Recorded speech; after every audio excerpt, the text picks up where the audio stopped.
Hey everybody, welcome in to The Point. We're doing well on this Friday night. Lots to get into today before we get into the weekend. Preview some games, going to look back on some games this week. Be doing a podcast on Sunday morning, reacting to the games tonight and tomorrow. Just with so many Canadian teams in action tonight and tomorrow, and possible elimination games now with the Florida-Carolina results that we'll talk about from last night. I want to get into it. Going 3 nights with games. It's a lot. We're going to talk Sundays. Will be Sunday, Tuesday schedule next week when we do podcasts. So stay on the lookout for that. But on today's show, I will react to the games from last night, the 2 in the Eastern Conference. We got 4 matchups tonight, including 2 games with Canadian teams. I was going to say, no, 3 games with Canadian teams. Probably was right the first time. 3 games, Vancouver, into Winnipeg, then into Edmonton, all in action. You also get Rangers Capitals, the first game of the night. So we got that locked and loaded. We got 4 games tomorrow, including 2 in the afternoon. So busy schedule coming up. React to that. We'll talk about some lineup changes for the games tonight and the games tomorrow. If we have time at the end, we're going to talk some NBA with the Lakers on the brink of elimination, with just the Nuggets doing what the Nuggets do, being the best team in the NBA, being the champs. We'll talk about that. But we're starting the show today with the NFL draft that took place last night in Detroit. Great crowd, great energy. People were excited. People were happy to be there. And it was a lot of hype going in. Could be trades, could be a lot of movement. Who's going where? And normally when something's hyped up, doesn't land. Like if you talk about a band that you really like, then you go see them live and the lead performer's kind of wooden and he doesn't get you excited to be there. You can walk out going, I don't know if they're my favorite band anymore. You go to a movie. Killers of the Flower Moon. Very good movie. Solid. I enjoyed it. Was it as good as I thought it was going to be? No. Still, is it Oscar worthy? Sure, but it can get bragged up. I thought the draft last night was interesting for many different reasons. Decisions by many teams that will either haunt them, that they'll look back on smiling, or regret not doing something when they had the chance for years to come. At the top of the draft, we had chalk. Chicago Bears, we've known for months, they're taking Caleb Williams out of USC. Heisman Trophy winner 2 years ago. Had a horrible O-line. Not that great skill position players this past year at USC. One of the worst defenses in all of D1 football. But the guy has Mahomesian tendencies, Mahomesian traits. Can throw the football from any platform. Athletic, smart, can do it all. It was an easy first pick for the Bears. And they haven't had a quarterback in a very long time.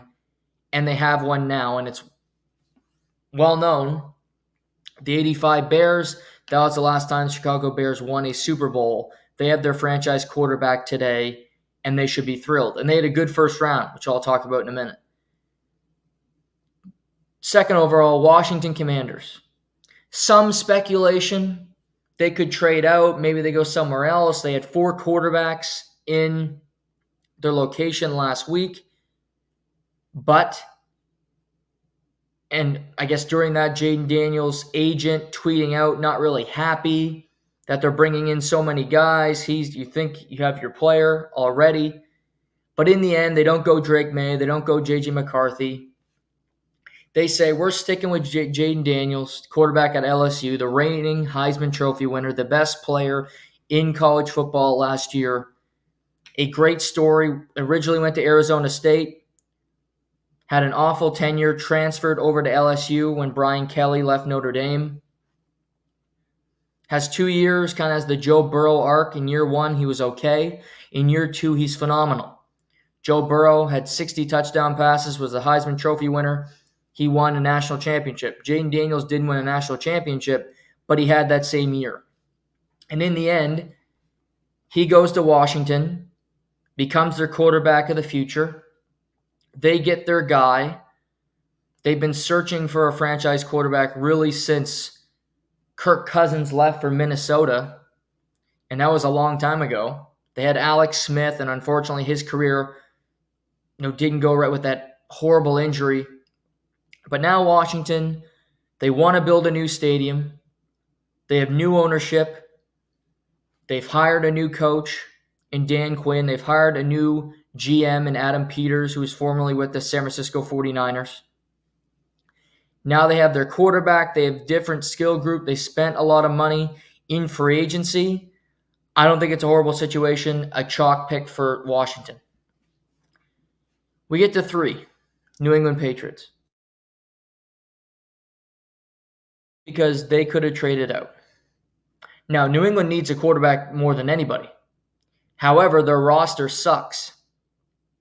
Their roster's terrible. They need skill position players, but they also need a quarterback. Gerard Mayo, first-year head coach. So what did they do?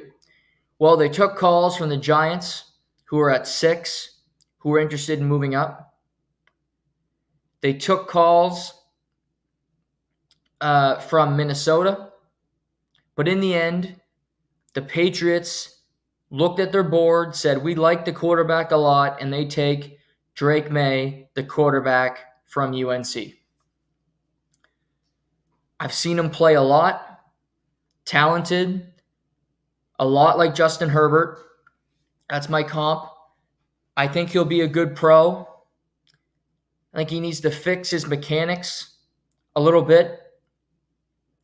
Needs to make better decisions at times.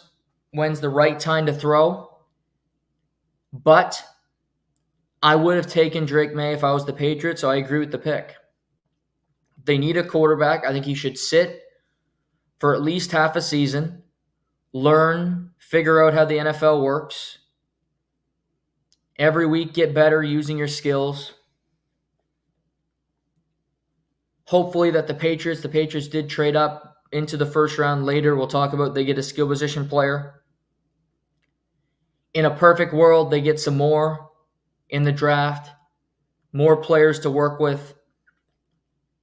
But Drake May, they get their quarterback of the future. The Mac Jones experiment was a complete and total failure. He's gone. He's in Jacksonville. But you have Jacoby Brissett, who's a veteran, who's been in New England before. Pro's pro. You let him play for a while. Then you bring in Drake May when he's ready. And that's where you go. I like the pick. He could absolutely, we'll talk about quarterbacks, he could fail. Absolutely. But it's on New England to figure it out for him.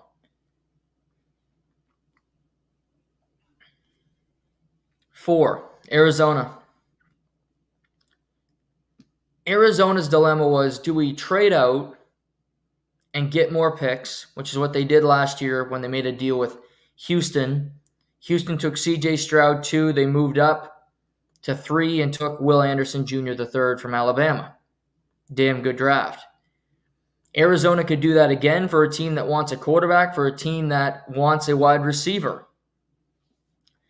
But in the end, they made the right call, in my mind. They need a wide receiver. They've decided that Kyler Murray is their quarterback moving forward. Whether that works or not, I think that remains to be seen. I've never been a huge fan. He's never been that productive at the NFL level. He's never been that committed at the NFL level. But they're sticking with him. But they needed a wide receiver. They're going to take a wide receiver. And they take Marvin Harrison Jr. from Ohio State. The first 3 wide receivers in this draft could all be all pros, could all be incredibly skilled. And I think they all will be really good. Marvin Harrison Jr. is the lock to be productive. The lock person just to be productive, reliable, and a really good player over the course of his career. Was so great at Ohio State. Touchdowns, big catches, dealing with different quarterbacks. Work with CJ Stroud when they got to the Final Four. Work with Justin Fields when they got to the Final Four. So he's played with different quarterbacks, been productive. But to me, his father was a really good NFL player with the Colts. He goes to the Cardinals. I don't love Kyler Murray, but if I'm taking a wide receiver for my quarterback, I'm taking Marvin Harrison Jr. Cardinals stay at 4. Chargers, also a team that could trade out. And this is really, it kept going where there's no trades. Chargers, they're not going to trade it. They want a player. They could have done it to accumulate more picks, get more talent. But to me, they really liked 2 players. They're going to take 1 of 2 guys. They're either going to take Brock Bowers, the tight end out of Georgia, or they're going to take Joe Alt, the offensive tackle for Notre Dame. And Jim Harbaugh's identity, Jim Harbaugh's being, is to build a great offensive line, play physical football, and bully the opponents. That's what he did at Michigan. That's the reason they've been, outside of Georgia, the best college football program the last 3 years. They've beaten Ohio State 3 years in a row. They just won a national championship back in January. He says Joe Alt, 6'8", eats people, massive. He's going to protect my asset. He's going to protect Justin Herbert. Excuse me. And the Chargers take Joe Alt. Like the pick. To me, this is like the Colts when they took Quentin Nelson, the guard, at number 4. It's not a sexy pick. Nobody really likes taking an offensive lineman, but other than the quarterback, the most important aspect of your team. Chargers need an improved offensive line. Chargers need some success. They're spending big money on their quarterback. They're spending big money on their coach. They need protection. They get Joe Alt. Good pick. That brings us to the Giants. Giants don't trade up, but they get to their pick, and all reports said that the Giants were really big on Drake May. They like Drake. Certain teams like J.J. McCarthy, who we haven't talked about yet. Certain teams like Drake May, and they're willing to trade up to get Drake May. I like Drake May a hell of a lot more than I like J.J. McCarthy. And after Drake May's off the board, he's in New England. He's no longer available. I think it became clear for the Giants. We're not going to take a quarterback that we don't really believe in. We've already done that once with Daniel Jones and gave him a buttload of money. So what we're going to do is take a wide receiver who we think is really good, who's the second best wide receiver in the draft. Maybe he's number 1 on their draft board. We're going to take him and try to help our bad quarterback play right now. Or potentially he'll be there when Daniel Jones is gone and our quarterback of the future is in this building. And Malik Neighbors had 14 touchdowns, 1,300 yards receiving at LSU. Fastest player in the draft, other than Xavier Worthy. But he can fly. He's got that lineage of LSU receivers. Think Justin Jefferson, think Jamar Chase, think T. Higgins. All the guys that have been so productive in the NFL. Giants take Malik Neighbors, 6th overall. Again, if they liked the quarterback that much, they would have taken one. Because they could have at 6. They could have taken Penix. They could have taken McCarthy. They could have taken Bo Nix. But clearly, they don't have a high grade on one of them. They view the wide receivers as a better talent long term. I agree with them. I don't like their quarterback situation right now. I think they'll be moving off of Daniel Jones this time next year. But drafting a quarterback you don't believe in, drafting a quarterback that you don't think is all that good, is a recipe for failure. Again, they reached and did this with Daniel Jones years ago, and then they gave him $40 million a year, and he's one of the bottom 10 quarterbacks in the league. Mistake. Giants made the right decision. I don't know how good their team's going to be this year, but they made the right decision last night. Giants 6, Malik Neighbors. Brings us to 7, Tennessee Titans. We knew they were going tackle. I thought they would get Joe Alt if he was still there. He's not on the board. They take J.C. Latham, an offensive tackle from Alabama. Okay player. Sounds like a lot of people think it's a bit of a reach. Could have had him in the late 20s potentially. A lot of good offensive tackles in this draft. And basically people are saying, I don't know if he's that great. I don't know if it's a great pick. It's a bit of a reach. We'll see. This is when the spice began. Number 8, the Atlanta Falcons are on the clock.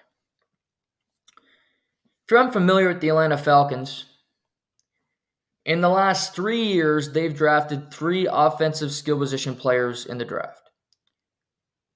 Kyle Pitts, Drake London, and Bijan Robinson. All 3 are incredibly talented, but Atlanta's been a waste zone for quarterbacks. They had Matt Ryan for a year, who they then released. He's now retired.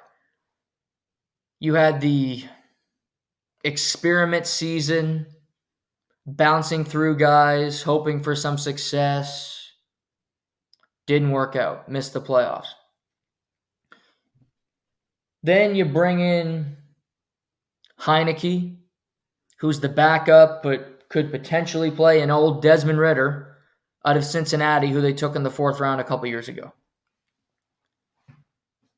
Had expectations, went horrible, missed the playoffs again, haven't played in a playoff game in 8 years, haven't played in a playoff game since the collapse to the Patriots, 28-3.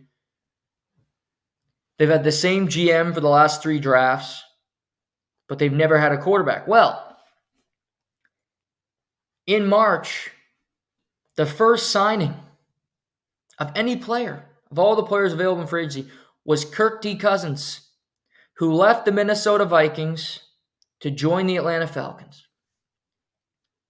4 years, $100 million guaranteed.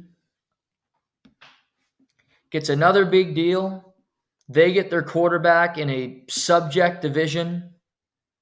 You get to compete for a long time. And at least you have a guy that you can say, we could win our division. We'll see what happens in a topsy-turvy NFC. So at this point, there's no defensive players taken yet. Atlanta needs a defensive player. They need an edge rusher. So Mel Kiper, all the experts are saying they're going to go with Dallas Turner out of Alabama. Best player available. They need a defensive player. That's where they're going to go. But old Roger Goodell gets on the stage and he announces that the Atlanta Falcons have selected quarterback Michael Penix Jr. out of Washington.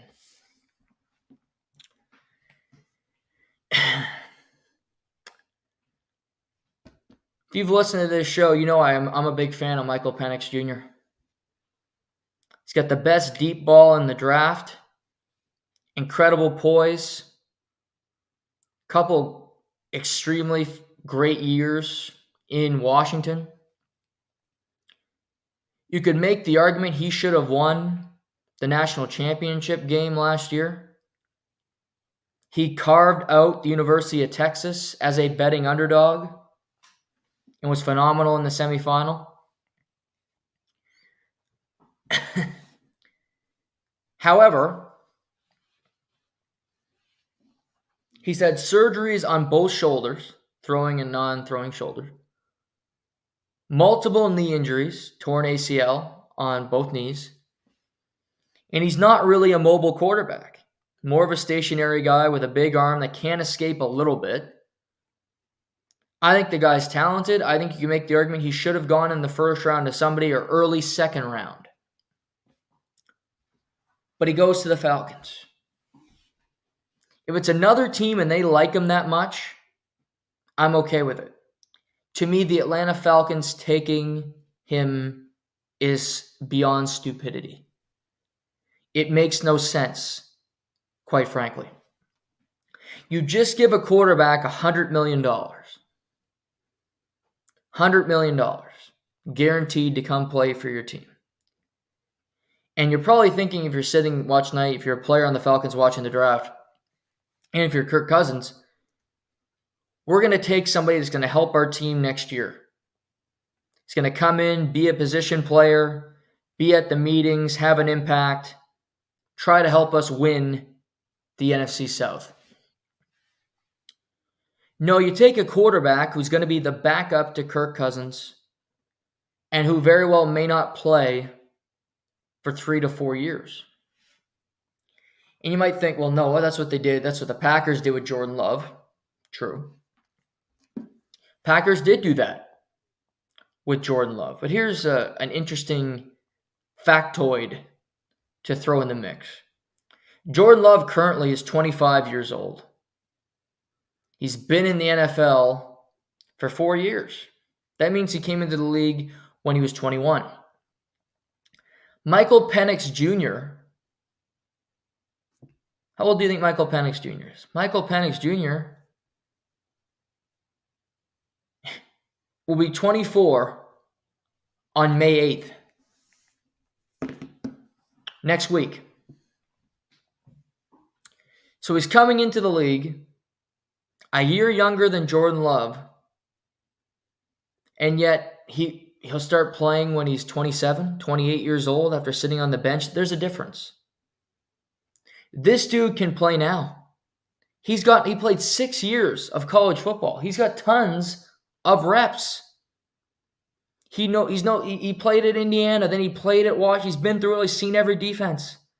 He doesn't need to sit and learn, but he's going to. Kirk Cousins had a bad injury. Yes. Tore his Achilles. He's not a spring chicken. But if you're that worried about him getting injured again, you shouldn't have signed him in the first place. To me, this is a slap in the face to the roster, hoping to get better, hoping to win. 8th overall, you need an impact player. You need somebody who's going to help. Michael Penix does not help anybody on this team. Literally no one. And heard Mike Lombardi make this point today. If you sit him on the bench for 4 years, guess what? You have to pick up his 5th-year option when he's 29 years old, for Christ's sakes. I like him. I would have taken him in the first round if I was some teams. If I go through the list here,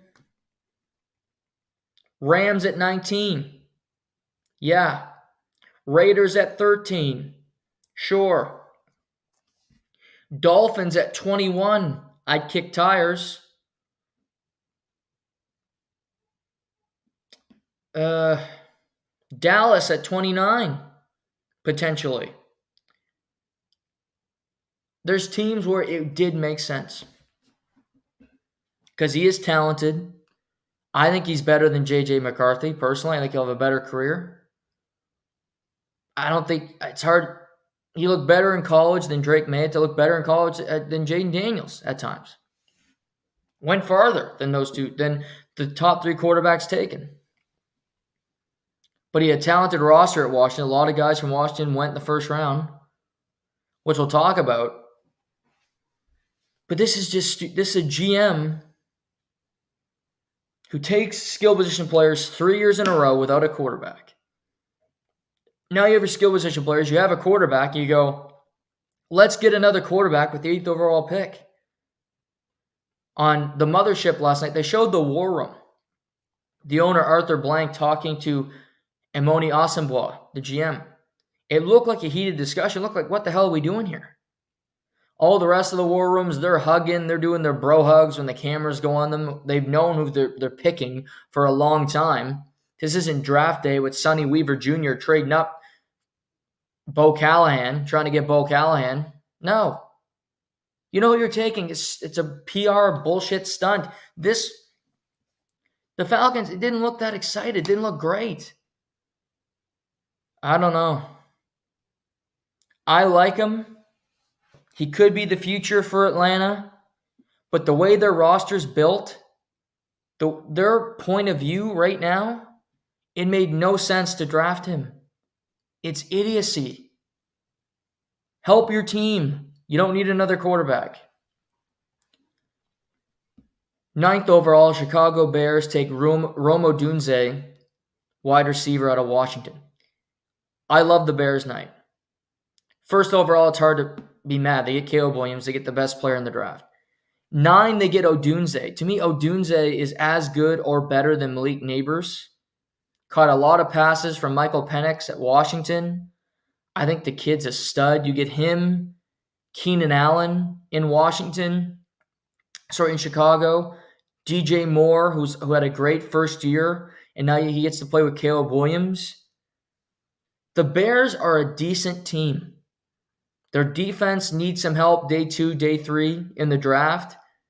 But I like the Bears offensively. I think Caleb Williams is not jumping in to a horrible team or he's going to have lofty expectations going to be thrown in his face. I think the Bears, and I'll say this now, I think the Bears are going to make the playoffs. April, hot take, I think the Bears will be a playoff team in the NFC next year.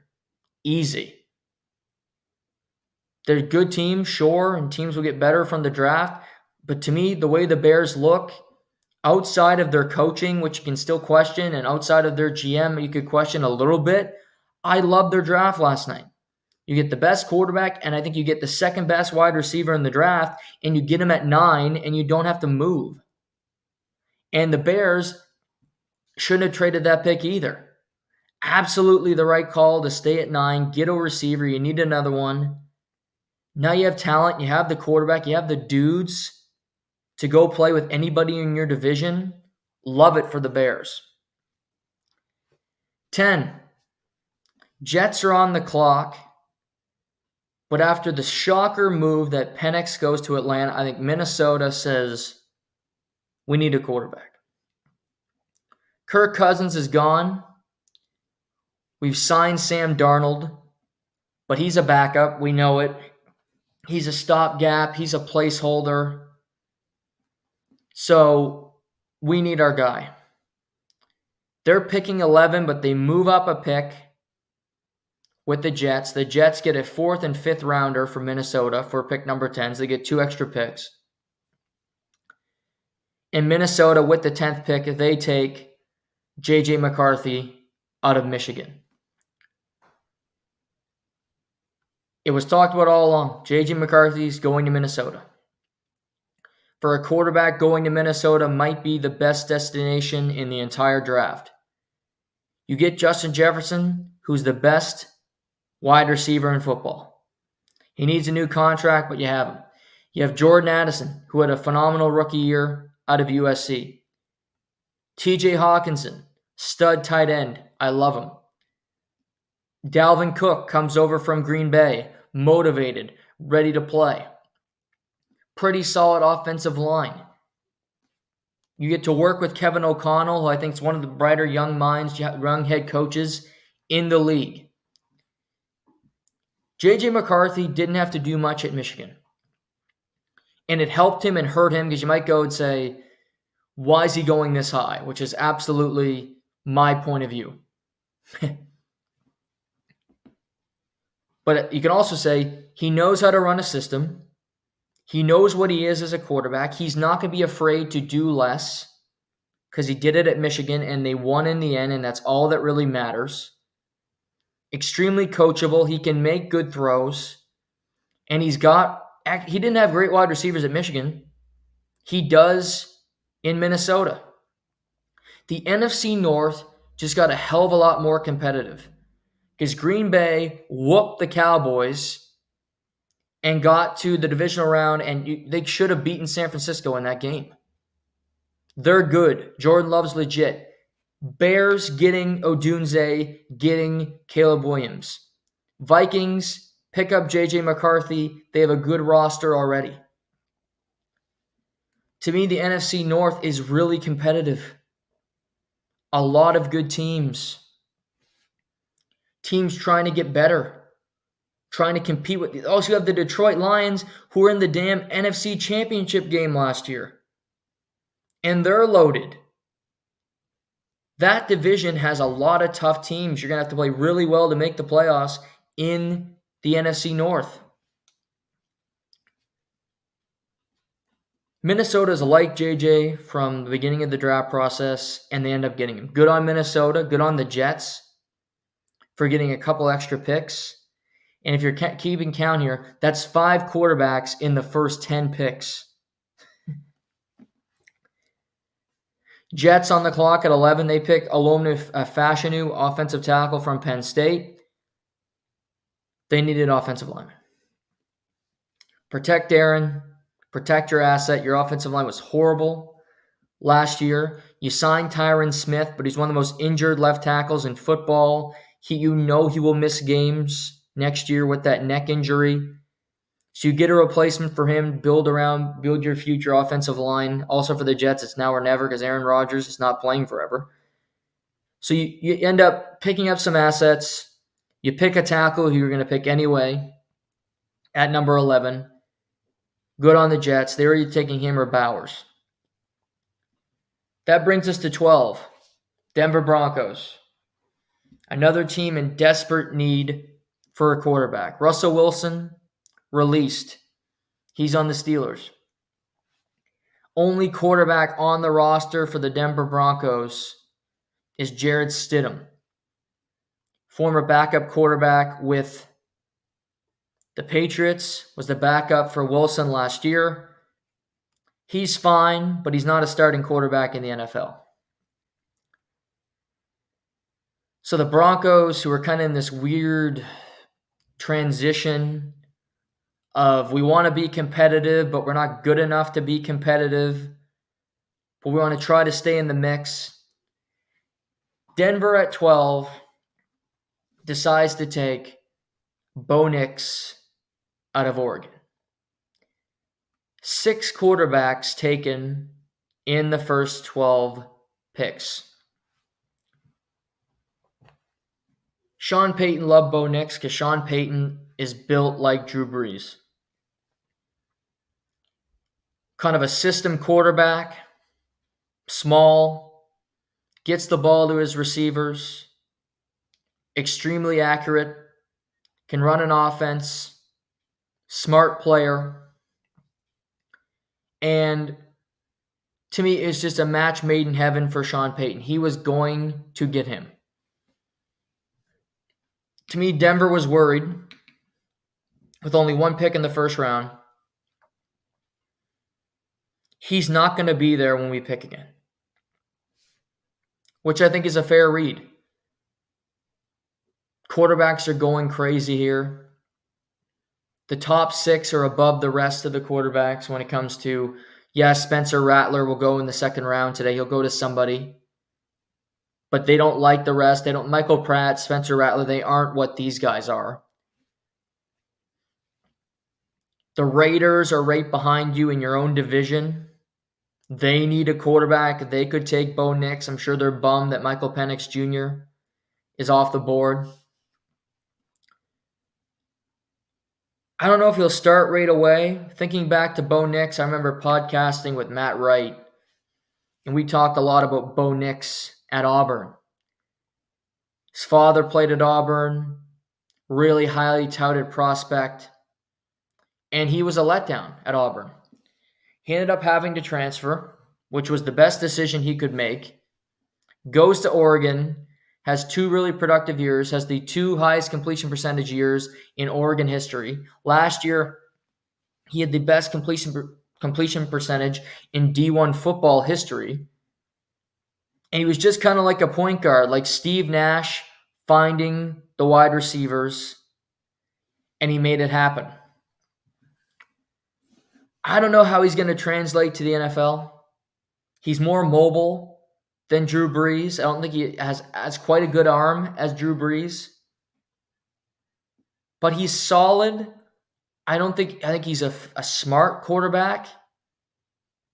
He can figure out difficult systems, make it work. But the Broncos also needed a quarterback. They knew it, and they get their guy, Bo Nix, at 12. So 6 quarterbacks in the first 12 picks. That's the most in draft history. And No defensive player was taken off the board until the 15th pick, which is a sight to behold as well, because 13, the Raiders, bummed that there's no quarterbacks left. They take Brock Bowers. And they've taken a tight end in back-to-back years in the first round. They took Michael Mayer out of Notre Dame, and now they take Brock Bowers out of Georgia. Brock Bowers is a tight end / wide receiver. Incredibly talented, can run the route tree, can be physical when he has to. He can do it all. I like him. The thing with the Raiders is porn star Jimmy is gone. He's now the backup to Stafford for the Rams. Aiden O'Connell, a 4th-round pick out of Purdue, who won a game last year attempting 0 passing attempts in the second half against the Chiefs, of all teams, is your QB1. And you're just not going to win with that. It's just not going to happen. Gardner Minshew, also there. Gardner Minshew can compete and get you close to a playoff spot like he did with the Colts this past year. He's like a pseudo start. He's right there. He's on the brink of being a starting quarterback. He's a better 2 than he is a 1. But between those two guys, you're not winning any games. You're not getting to the playoffs. The Raiders play in a division with the Chiefs, the gold standard. They play in a division with the Chargers, who are trying to get better and kind of in this weird spot, with Denver, who just take a new quarterback. It's just a strange kind of existence for these teams because they're trying to find themselves. They're trying to get better, trying to get on the level of the Kansas City Chiefs, and they're not. Quite simply, they're not. They're not close to being on that level. And I don't know. To me, I look around the Raiders and you see Jacoby Myers, I like him, and Devontae Adams, I like him, and Brock Bowers, Michael Mayer, sounds good. Colt Miller, left tackle, really good player. Max Crosby, one of my favorites. Christian Wilkins just gave a pile of money, who leads the Dolphins. Good player. You overpaid him, but good player. Defensive ends, Jack Jones, good player. But then you look up and go, Aiden O'Connell, I can't take you seriously. And now you have 2 tight end sets. You're going to say you're going to run the football. Okay, well, you have Zamir White, Alexander Mattison. I think they'll take a running back before the end of the draft. But also, you're still going to have those quarterbacks staring at me in the face when training camp comes up. To me, the Raiders would have taken Penix at 13. I think they would have taken Penix at 13 if he was there. And I think they were stunned that he was not. Because the Falcons, you might go, we could trade up with the Falcons. No, let's not do it. It's a waste. They're going to take... I'm sure they'll look at it and go, Falcons are going to take Dallas Turner. Makes sense. Bears are going to take a wide receiver. Makes sense. Jets are going to take an offensive tackle. Makes sense. Minnesota will take a quarterback, J.J. McCarthy. We don't want him anyway. Good. Denver, they may take Bo Nix. They may take somebody else. They may think Bo Nix is going to be there in the second round, which he might have been. They're not taking Penix. Gets to us at 13. We don't have to move up. We don't have to do anything. We stay here, keep our picks, and we take Michael Penix Jr., and he's our quarterback going into next year, which would make a hell of a lot more sense than what the Falcons did, where he's sitting on the bench behind Kirk Cousins. And you know there will be a quarterback controversy next year with Penix and Kirk Cousins. It's going to happen.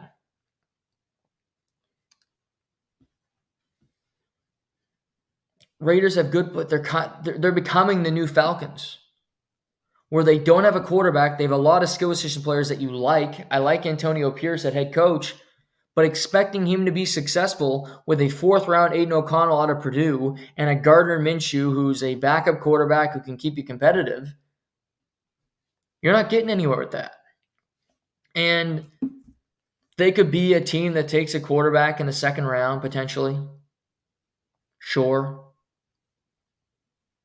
They could be a team that goes, we'll take Spencer Rattler.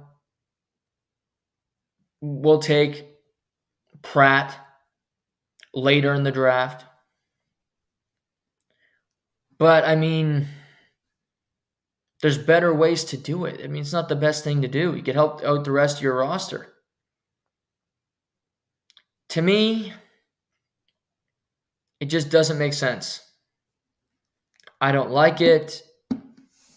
I look at the Raiders and I'm just confused with the direction that they're going in. Saints take Taolize Fuaga, offensive tackle from Oregon State at 14. Colts get the first defensive player off the board in Laitu Latu. Like him, really versatile, big hands, can get to the quarterback. 16, the Seahawks take Byron Murphy Jr. the second, D tackle out of Texas. Surprised to see him go before Dallas Turner, but he does. 17, Minnesota trades up via Jacksonville, and they take Dallas Turner, the edge. So they get a pass rusher, which they needed. They get their quarterback in the draft. I like their picks. I like their night. Think it was smart. Jacksonville moves down. Cincinnati takes offensive tackle Aquarius Mims out of Georgia. The Rams, 19. I'm thinking they're going offense. They haven't had a first-round pick since 2018. They shock everybody. They take Jared Verse, the edge rusher from Florida State. Really productive, a lot of potential. If things go right, he could be a great NFLer. But I'm stunned with Sean McVay, his love for offensive systems, still having Matthew Stafford. Yes, you have Puka Nacua. You have Cooper Kupp. But they take Jared Verse. Steelers up at 20.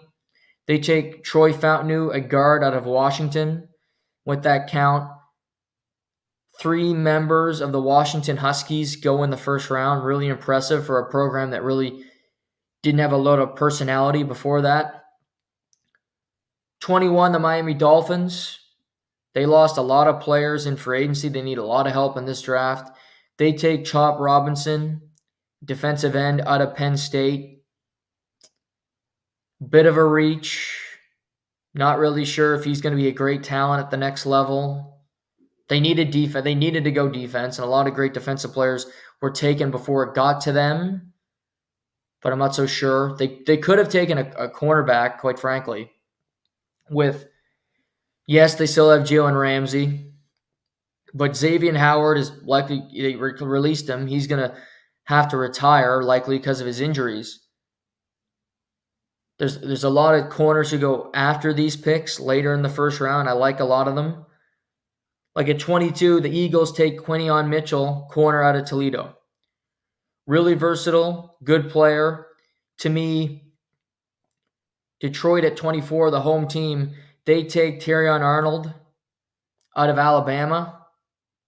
I like him. I think he's quite good. I've heard him interviewed, really good interview. Confident kid. Knows who he is. Said he was the best defensive player in the draft, which I like to see. Not afraid to be himself. Got some personality. And he kind of roughed some people up at Alabama. Was a tough matchup for a lot of different guys. Went up against a lot of good talent, a lot of pressure. Played against Jaden Daniels. Played against Georgia for a number of years with some really good players at the University of Georgia. Went up against, Ole Miss and the teams they've had there with Jackson Dart. I like Terrion Arnold. Jacksonville traded back. They get a wide. They take Brian Thomas Jr., another wide receiver out of LSU.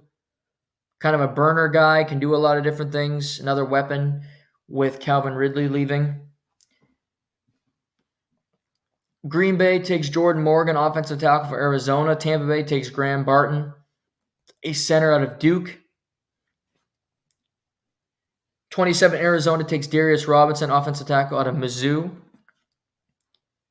28, Kansas City, picking at 32, they move up. They make a trade with the Buffalo Bills. Buffalo Bills get some more pieces. Kansas City now at 28. The Bills, here's the thing to watch going into today. Nothing yet, nothing official, but it could happen.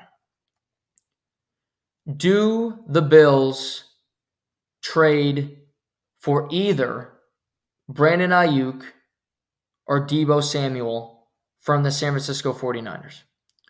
San Francisco picked at 31. They took Ricky Purcell, wide receiver from Florida. A lot of players liked him. CJ Stroud was beside himself that he didn't end up going to Houston, saying, damn it, I wish we could have got him in the second round. Was a second round projection, but I know a lot of scouts liked him. Louis Riddick, big fan, and he's my guy. To me, he's one of the smartest guys in the game, just evaluating talent. I like him. Played with shitty quarterbacks at Florida, still had great numbers. So they're kind of saying Ricky's pretty good. He's kind of our future piece. We don't need him, Deebo, and Ayuk with Kittle. We still have a lot of really good players here, and Christian McCaffrey, of course. So Ayuk's in the last year of his deal. He wants a new contract. He didn't show up to voluntary OTAs. If I'm San Francisco, I will keep Ayuk. I'll sign him. And I trade Deebo. Now, I don't know if the Buffalo Bills want Deebo. If I'm a team around the league, I'd rather have Ayuk. He's younger. He's less injury prone. He's a touchdown machine. And he's incredibly versatile. And he's a selfless player because in San Francisco's offense, you do a lot to help one another, to help your teammates. And I think that doesn't get enough love for what they do for one another. Deebo's great. Has been great in San Francisco since the minute he showed up. He's a wide receiver. He's a running back. He's a tight. He's whatever you need him to be that day, he will do it. But he seems to get injured every year, and then he gets injured in the postseason. He's been injured in the playoffs back-to-back years. And he's expensive. And I'd rather have Purcell and Brandon Ayuk. But if I'm Buffalo, they need a wide receiver. They did not trade out of this position to not get a wide receiver. To me, they believe when they made this deal, they will be able to get Brandon Ayuk because they traded, if you remember, they traded Stephon Diggs to Houston. He's gone. Wide receiver number 2, he departs for Jacksonville. They don't have depth at the position. They don't have guys available. They don't have talent at the wide receiver position for Josh Allen. That's problematic. So what do you have to do? You have to go find somebody. Find somebody that can replace them. And they need to find, to me, Ayuk is better than some of these guys in the draft. Finding the draft order here is going to pull that up for you. For today, because the Bills, if not,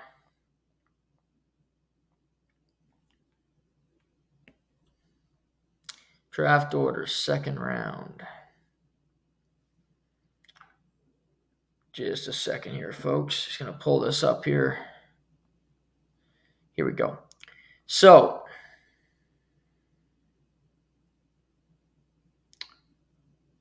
Carolina has the first pick of the second round. Then New England. See, Buffalo does not pick until 60 as of right now. And that's not going to work. You need somebody before 60. They pick 60. Then the Bills don't have a third round pick. The fourth round, the Bills pick 128. That doesn't bode well. Pick 144, 163. But you're getting to the bottom. You need to get. They need to trade up beginning of the second round and get somebody that they like Adonai Mitchell, who played at Georgia and at Texas, who didn't go in the first round, much to my surprise.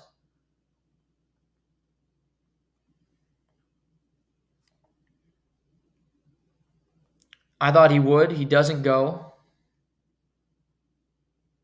And you look like Purcell was a surprise. Carolina traded up. They get Xavier Legette, wide receiver out of South Carolina, at 32. So they take a wide receiver, Xavier Worthy, who the Bills, the trade. Kansas City takes the fastest player in the draft out of Texas. Fastest time at the 40 ever. Now they have him. They have Rashee Rice.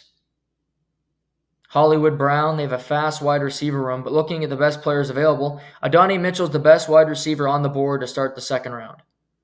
He's a first-round talent that you're going to get in the second round. That's a nice luxury.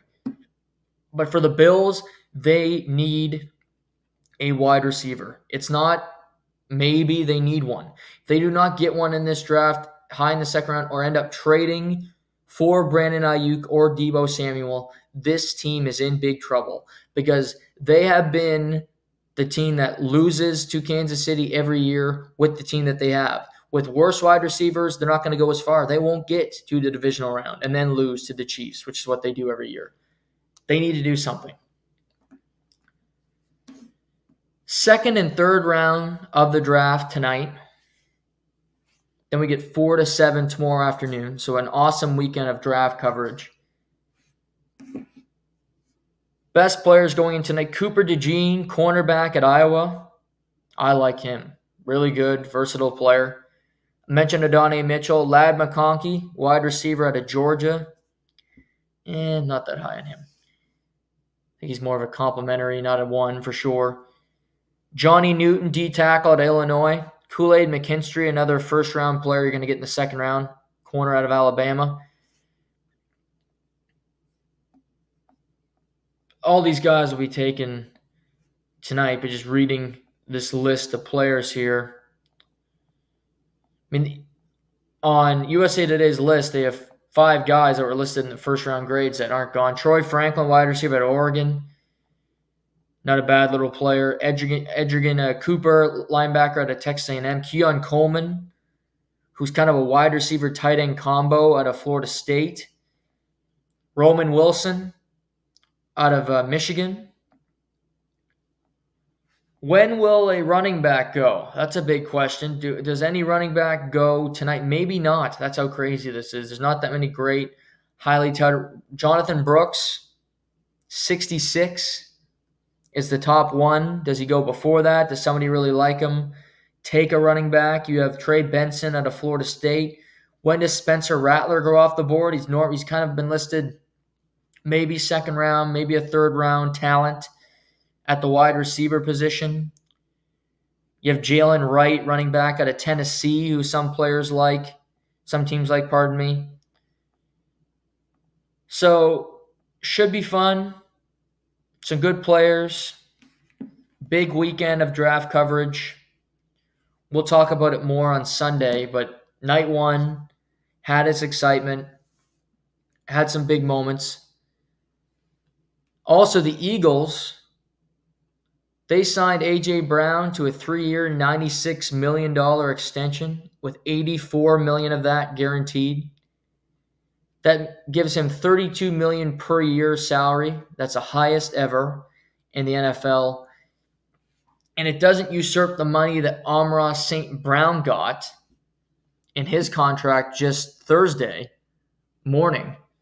But what it does do is it makes him the highest salary per year by any wide receiver in NFL history. So big for AJ Brown. He's a key to their success. It looks like they were frustrated with one another last year with the offense and the way he was being utilized. But they figure it out. He stays in Philadelphia, which is huge for them. And we'll see what happens this weekend with the draft and everything in between. Draft's phenomenal. It's always great.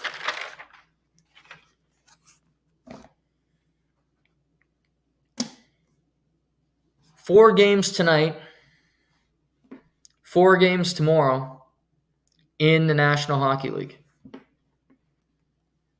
Tomorrow night, prime time, 9 o'clock puck drop here in Atlantic, Canada. The Boston Bruins meet the Toronto Maple Leafs in Game 4. Through 3 games, it's been tight checking. Not a whole lot of great scoring chances. Goaltenders have been pretty damn good on both sides. And one team's power play has been pretty efficient, and the other team hasn't. On Wednesday, pardon me. The week flew, it's Friday. On Wednesday, the Toronto Maple Leafs went 0 for 5 on the power play. 0 for 5, and Boston had 2 power plays for the game. So, my calculations, that would be a +3 advantage for the Toronto Maple Leafs. And yet, after the game, Sheldon Keefe talked about Brad Marchand, his ability to get away with calls, the only one in the league who would get away the whole game without a whistle being blown on him, yada, yada, yada. First off, I'm going to talk about the game, but I don't want to talk about this. Credit to Sheldon Keefe for not burying his players like he did Max Domi after Game 1. Does he have a point that Brad Marchand gets a fair whistle from the refs? Sure. Here's my beef, however. I don't like when somebody bitches about the officials after you get 3 more power plays than the opposition. And when you're on the power play, when you're on the advantage, you don't score on any of them. You're +3 on the power play margin, and you don't score on any of those 5 opportunities.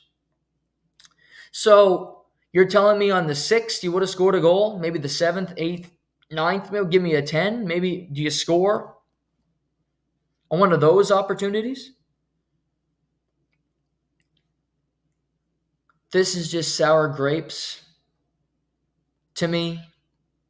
It's bitching, complaining for no real reason. I don't like it. You want to get them to call a foul on foul. They got the NBA in the background. Call a penalty on Brad Marchand in Game 4. Are they going to listen to you crying and bitching about it? I've already said this. I think both coaches have been really petulant talking to the media so far this series. Jim Montgomery not announcing a goalie, and my wife doesn't even know, and we're staying an extra day in Toronto, even though that's true. It's just get over it. Like, that's all. Just get over yourself. Fuck, you're not that important. But Brett, this is what my focus would be from the Toronto Maple Leafs. My focus would be on not, let's try to get Brad Marchand called for a hooking penalty. Let's try to stop Brad Marchand. Because through 3 games, Brad Marchand's been the best player in the series. If you look at the 3 games, you go through the players, he's been star number 1. Monday night, he was the best. Wednesday night, I keep doing that, sorry. Wednesday night, he was the best player on the ice, period. He was dominant. Penalty kill, which he was on the ice for all 5 of those, killing penalties. 3 points, they scored 4 goals. Game-winning goal and the empty netter, and he assists on the DeBrusk goal. Brad Marchand was all over the ice. He was in the corners, coming up with pucks, and he had something that of a guy of that stature, that a guy of pretty much the same stature on the Maple Leafs doesn't have, Mitch Marner, balls and guts to go in the corner, get the puck, come out with it, and do something about it. Brad Marchand is a pest. He's kind of disgusting. I didn't like when he licked Leo Komarov either. But the other night, he was not just, he wasn't getting away with the world. Him and Bertuzzi, were battling with one another. They were going at it. Bertuzzi giving it as much as Marchand was. Even that shill, Craig Simpson, who's a homer, admitted this. He's saying, they're giving it back and forth. It's a fair play. Okay, it happens. There could have been more calls in that game against Boston, but there could have been more plays in that game against Toronto too. It's a game. It happens. They called 7 penalties in a playoff game. That's more than fucking plenty for me. Thank you. But Brad Marchand was a force. He was all over the ice defensively, offensively, in the corners. Getting pucks to the front of the net is where you score goals in the playoffs. Mitchie Marner throws a puck. Guess where Matthew Nye scored? A foot away from the fucking net. Not a shot from the outside. Doesn't happen. DeBrusk, a foot away from the net. Brad Marchand, a picture-perfect shot, top corner. You're not going to get better. Austin Matthews could make that shot. Maybe a few others. Draisaitl comes to mind. That was an unreal shot. With that moment, the defense, his position, and he pulled it off. It wasn't about him being in the box. It was about finding somebody to stop him. Finding somebody who could do something to rattle him, to get him off his game, to do anything to not let Brad Marchand do Brad Marchand things all over your ass.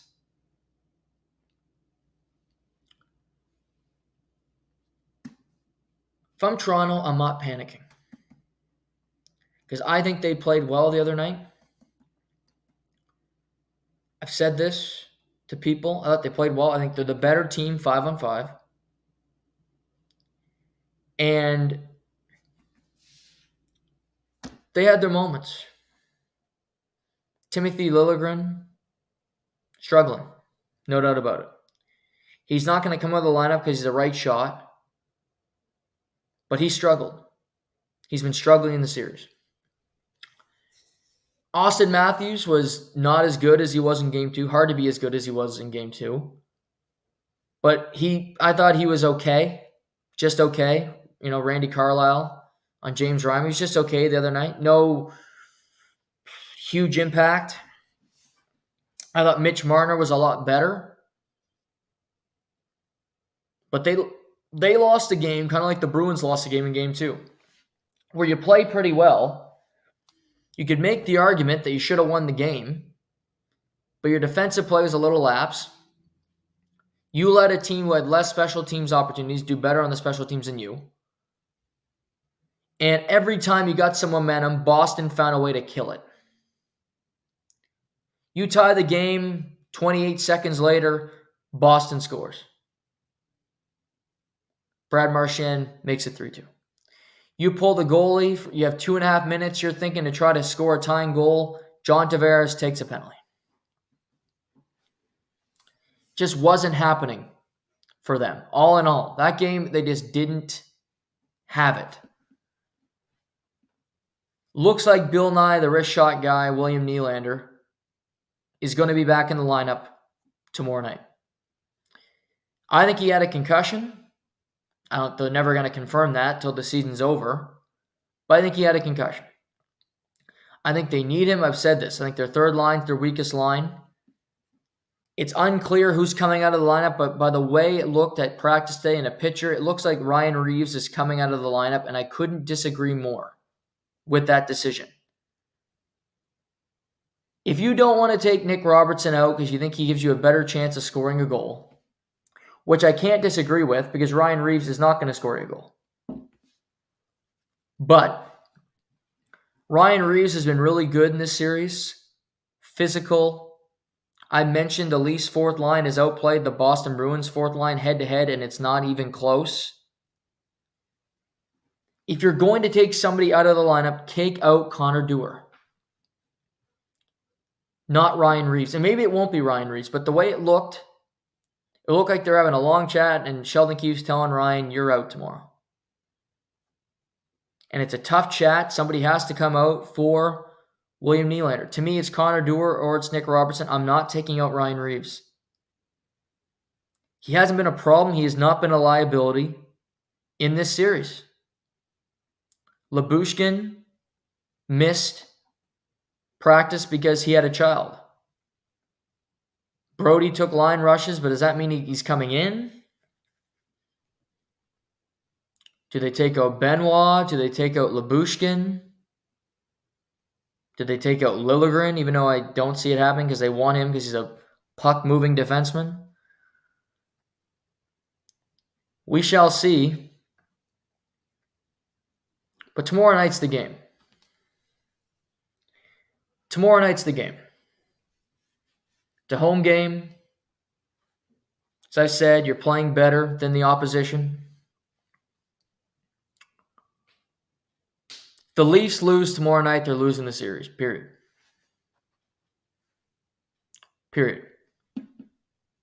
You go down 3-1, you're going back to Boston. 2 of the next 3 games are in Boston. You're not winning the series. I don't trust this team to win 3 straight games, 3 straight elimination games. You win tomorrow night, you have a great chance of winning the series, even though you have 2 games in Boston.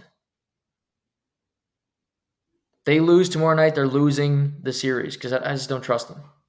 And who could? Who would trust this team to win big games and big moments? If you get a split, okay. I can buy into that. 2 out of 3, maybe. But you have the capability to have a great power play. You do. To me, one of their key problems with it is it's too fixated on Austin Matthews, and they're playing the power play like he's chasing 70. He's not chasing 70. The regular season is over. He does not need to be force-fed the puck. When he has an opportunity to shoot, when he has an opportunity to rip it home because he got the best shot in the game, give him the puck. But Mitch Marner's on the power play, and Matthews and Riley, Bill Nylander will be back, the funky bunch. Move that puck around and force the group from the Bruins to make the decisions, to cheat, to reach a little bit, which could create passing lanes for your team to get better scoring chances. Not just look for Matthews, try to get it through 2 sticks and get it there. That's not the way to score a goal. There has to be creativity. Throwing that back pass every time. Maybe consider doing something else. 1 power play goal in 3 games. Dreadful. Horrible. Looks brutal.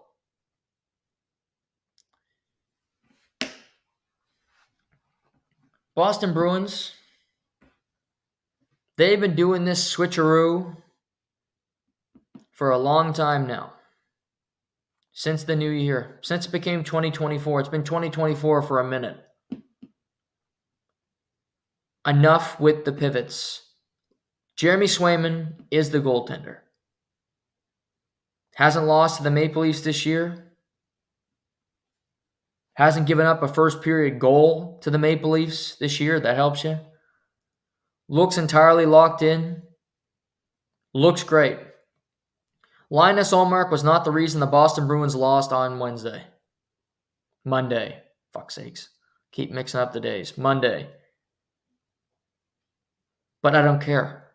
Swayman's in the Leafs' heads. He's playing well. He feels good about himself. Do the smart thing Jimmy boy. Start Jimmy Swayman. All I'm saying, start your number one goaltender. Start the guy who's rocking for you.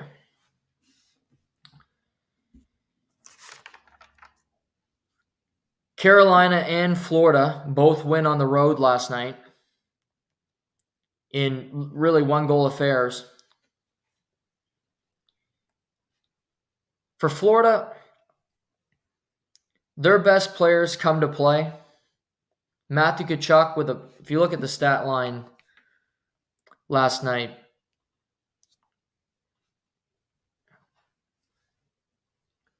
Matthew Tkachuk, 2 goals. Brandon Montour, 2 points. Sam Reinhart with a goal. Verhaeghe, 2 points. Forsling, 2 points. Oposo and Steven Lawrence hadn't played a game in the series. Coming in, they both get points. Kyle Oposo played 6 minutes. Was a +2. Got an assist. Steven Lawrence played 5 minutes and 50 seconds. Goal and an assist. Anton Lundell, fantastic last night. Barkov, I thought, played great in 21 minutes, but didn't get a point. But their big players come to play every night. Bobrovsky, solid. Probably his worst game of the series, but they still win. And Tampa's they're an older team. They're not what they used to be. Florida's better. Florida's faster. Florida's stronger. Game 4 tomorrow. Possibly Tampa can survive, find a way to win one game. But I think they're in tough. Florida wants to do what Tampa did to them a number of years ago, and that's sweep them on their home ice. They'll have that opportunity tomorrow afternoon, but the Panthers just look locked in. They look like how I thought they'd look. They were struggling down the stretch, but I thought they'd be great when they got to the playoffs, and they are. I think they wrap it up tomorrow afternoon. Carolina also can wrap up their series against the Islanders tomorrow afternoon. Islanders started Sorokin. He gets pulled, allows 3 goals on 14 shots. Varlamov comes in, doesn't let in a goal, but it doesn't really matter. They outshoot Carolina by a wide margin. But in the end, Carolina gets a pair of goals from their defense in Dmitry Orlov and Brent Burns. They play good defensively. Look at their team. They barely played Kuznetsov. Played 9 minutes. Just played Stefan Nason, who scored a pair of goals in the series. 7 minutes. Jury 19, but you got Slavin 21. Burns 22. Orlov 19. Their defense played big minutes. They play hard for them. Islanders will compete because they have Patrick Waugh as a coach. And they were in it last night. You could say they should have won the game. Made it interesting 3-2 going into the third. But Freddie Anderson has been really good. Locked in. I think the Hurricanes wrap it up tomorrow. I think we get a pair of sweeps tomorrow afternoon. Tonight we get 4 games. Rangers Capitals, Game 3 in the nation's capital. Canucks Preds, Jets Avs, and Oilers at Los Angeles.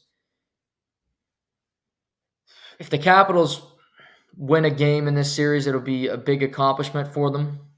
I think they got their close game the other night, but the Rangers were able to overcome it. I don't like them to win. To me, the Rangers are just too talented, too deep. I got the Rangers winning tonight. Canucks Preds.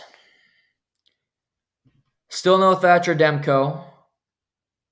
I talked the other day about the Canucks, how lethargic they were. Elias Pettersson looks disinterested. Looks like a guy who doesn't know what the hell he's doing out there. No purpose, no motivation. They need him tonight. They need to win this game tonight. They can't go down 2-1 on the road. This team and the way they've looked all year, Casey DeSmith was not the reason they lost the other night. They need to play better in front of him. I think Pedersen has a game. He has at least 2 points tonight. Looks like he has a pulse. And I think the Canucks win on the road. I think this one will be more up-tempo than the first 2 games. That crowd in Nashville is awesome. They love hockey. 6:30 local puck drop. Canucks tonight, 5-2 in Nashville. Jets Avalanche Game 3 back in Colorado. Connor Hellebuck's the story. You've been worse than Georgiev through the first 2 games. Is playoff Hellebuck a verb, but for all the wrong reasons? Are you just terrible when you get to the playoffs and that's who you are? They take out Nate Schmidt's coming back into the lineup, so he draws in tonight for big Logan Stanley.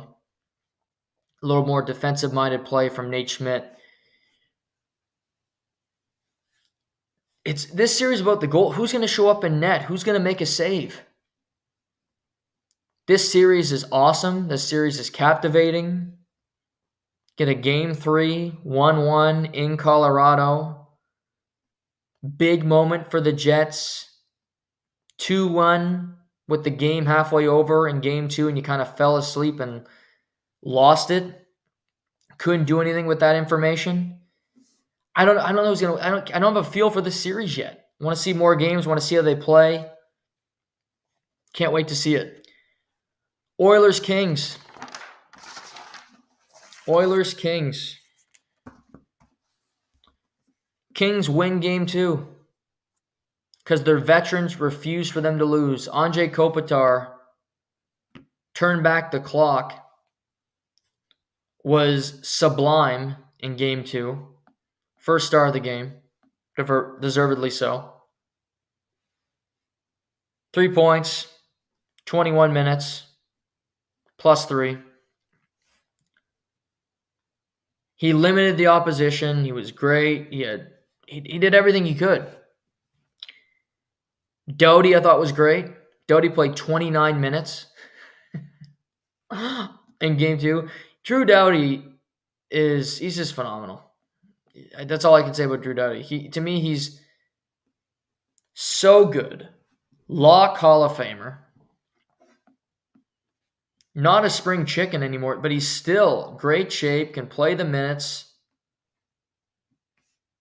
Looking up his age here. He's been in the league a long time. Was winning gold medals as a rookie.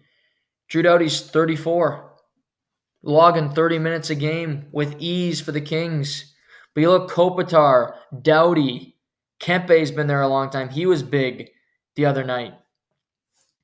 Oilers played better. Oilers deserved a better fate, quite frankly. But Stuart Skinner allowed 5 goals on 26 shots. He was horrible. Wasn't good. Defensively, they weren't that great. McDavid didn't have his best game.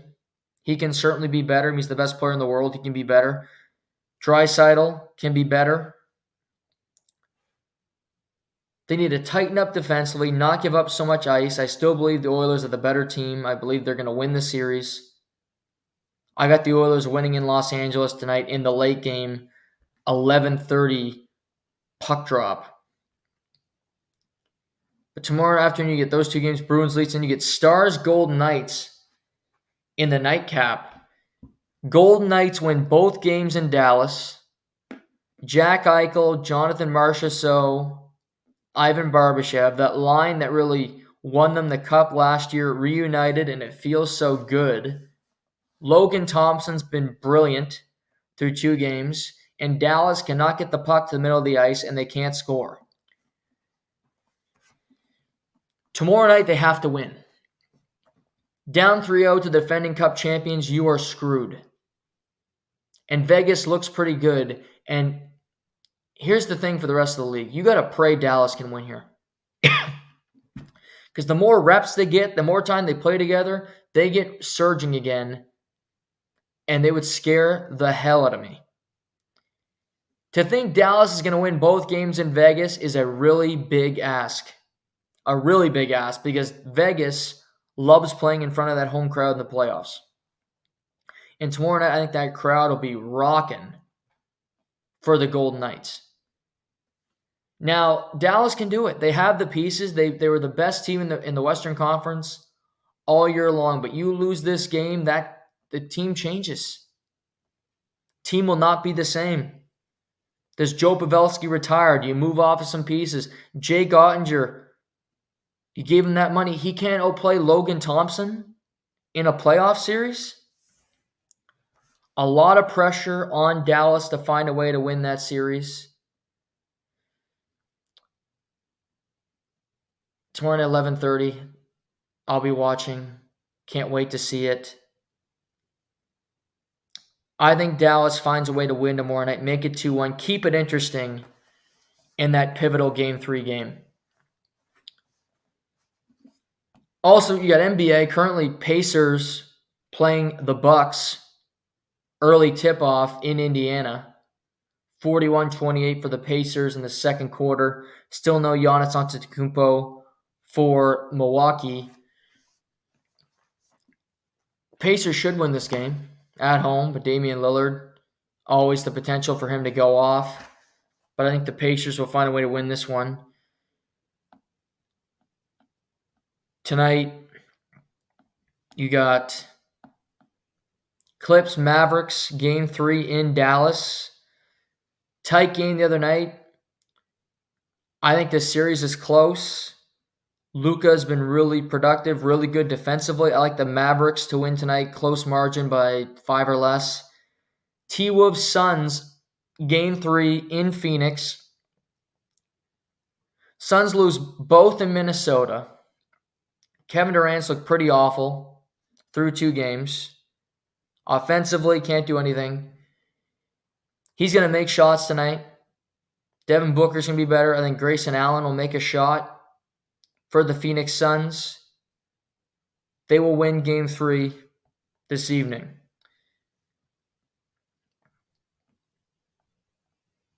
Tomorrow you got Cavs, Magic, 2 o'clock. Magic crush the Cavs last night by 40+. It's been a weird series, all blowouts.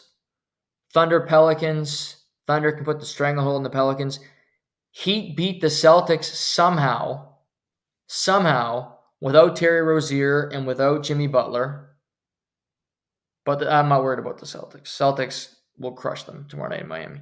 And then Nuggets, Lakers, Game 4. Nuggets with the chance to sweep the Lakers. They've beaten them 11 straight times, 7 straight games in the playoffs. That team's so good. Aaron Gordon's been phenomenal in the first 3 games of that series. Denver wants to win, wants the rest. I think they get it in Los Angeles, and they sweep LeBron and the Lakers back-to-back years, which is impressive. Also this weekend, you get Shohei Ohtani and the Dodgers in town to play the Blue Jays. Fun series. As I mentioned, NFL Draft, Stanley Cup Playoffs, NBA Playoffs, the Zurich Classic of New Orleans. The pairs, you have Rory McIlroy, Shane Lowry currently tied for first with Davis Thompson, Andrew Novak, and also Aaron Ray and David Lipsky. UFC Fight Night, Nicolau Perez at the Apex before you got UFC 301 next weekend in Rio. So lots happening this weekend. Talk more about UFC Louisville, UFC St. Louis Fight Night cards coming up. Just had a lot to jam into today. As I mentioned, we'll be back on Sunday for a podcast to recap everything that's happening over the next couple of nights. Hope you all have a great start to your weekend. We'll talk to you all on Sunday morning. Until then, take care. This is To The Point.